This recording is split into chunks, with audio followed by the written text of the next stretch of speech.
എബിൻ, ഈ ചില സോഷ്യൽ മീഡിയയിലൂടെയും പിന്നെ ചില ഫിജി കാട്ടിൽ നിന്ന് പോയ വ്യക്തികളൊക്കെ ഒരു വാർത്ത പ്രചരിപ്പിക്കുന്നുണ്ട്. അതായത് എബിന് ഫിജി കാട്ടിൽ നിന്ന് 50 ലക്ഷം അവാർഡോ എന്താണ് റിവാർഡ്സ് കിട്ടിയില്ല എന്നൊക്കെ പറയുന്നു. അത് നേരിട്ട് ചോദിക്കാനാണ്, അത് ശരിയാണോ?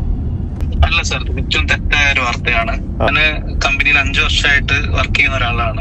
എന്റെ ഐക്യു നമ്പർ എന്ന് പറയുന്നത് IQ16665.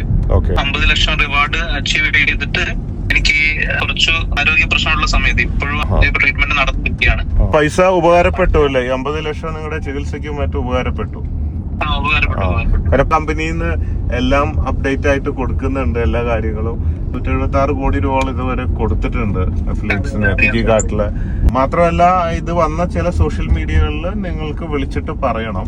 ചിലപ്പോ അവര് തെറ്റിദ്ധരിപ്പിച്ചതാവും. കാരണം ഇതിന്ന് ഒരു സ്ഥലത്ത് നിന്ന് ഇറങ്ങുമ്പോ ദുഷ്പ്രചരണമായിരിക്കുമല്ലോ പറയാ, ഇല്ലാത്ത കാര്യങ്ങളൊക്കെ പറയും. ഈ എന്തെങ്കിലും ബിസിനസ് അവസരം ജോലി കിട്ടുമ്പോ മുതലാളി ദൈവത്തെ പോലെയും പിരിഞ്ഞു പോകുമ്പോ ഈ ദൈവം മുതലാളി ചെറുത്താനാണെന്നും തിരിച്ചു പറയുന്ന കുറച്ച് ആൾക്കാർ എപ്പോഴും ഉണ്ടാവും. സ്വാഭാവികമാണ്. അത് പിന്നെ നമ്മൾ മൈൻഡ് ചെയ്യേണ്ട കാര്യമില്ല. അങ്ങനെയൊക്കെ താങ്ക് യു. അപ്പൊ നമ്മള് സുഖമായിട്ട് വരിക. നമുക്ക് കൂടുതൽ ശക്തമായിട്ട് ഫിജി കാട്ടിലേക്ക് വരണം. ആരോഗ്യമൊക്കെ റെഡി ആയിട്ട് വരട്ടെ. All the best. Love you. By.